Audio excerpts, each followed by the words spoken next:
जब आप inventory value करते हो और ओवरहेड को उसमें इंक्लूड करने की बात करते हो, because overheads are anyway incurred to manufacture the inventories, तो उसमें बड़ी प्रॉब्लम होती है। ओवरहेड दो तरीके के होते हैं, एक वेरिएबल ओवरहेड और एक फिक्स्ड ओवरहेड।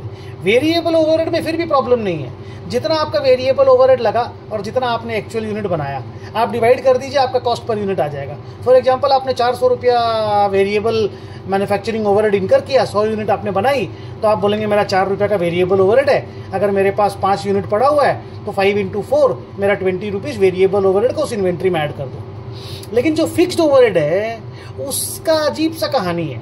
फिक्स्ड ओवरहेड को जब आप इन्वेंट्री में इंक्लूड करोगे तो आपका एक्चुअल प्रोडक्शन से ज़्यादा इंपॉर्टेंस नॉर्मल प्रोडक्शन रखेगा। नॉर्मल प्रोडक्शन का मतलब हुआ पिछले 2-3 सालों में तुमने ऑन एन एवरेज कितना प्रोडक्शन किया।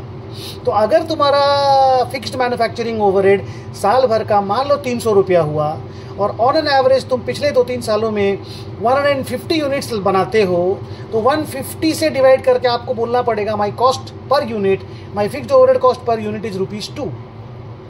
अब अगर आपका सच्ची में सिर्फ आपने 100 यूनिट मैन्युफैक्चर किया उस पर्टिकुलर साल में, जबकि पहले 2-3 सालों में आप 150 यूनिट मैन्युफैक्चर करते थे, तो आपको 100 यूनिट्स को 2 रुपया से मल्टीप्लाई करके आपको बोलना पड़ेगा ओके मेरा 200 रुपया ही इन्वेंट्री में ऐड होगा।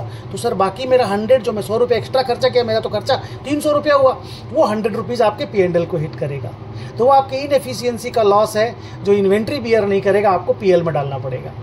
लेकिन वही अगर आप ज़्यादा मैन्युफैक्चरिंग कर लेते हो, 150 यूनिट की जगह आप 200 यूनिट मैन्युफैक्चर कर लेते हो, तो एएस बोलता है नहीं नहीं नहीं नहीं नहीं नहीं नहीं, तो आपको 300 रुपीज़ को 200 से डिवाइड करके बोलना पड़ेगा my cost per unit is 1.5, और फिर 200 यूनिट से मल्टीप्लाई करोगे तो 300 रुपये ही होगा। मतलब अगर आप बहुत ज़्यादा प्रोडक्शन कर लेते हो नॉर्मल से भी, तो फिक्स्ड ओवरहेड भी will be divided by actual production level, not the normal production level. Okay.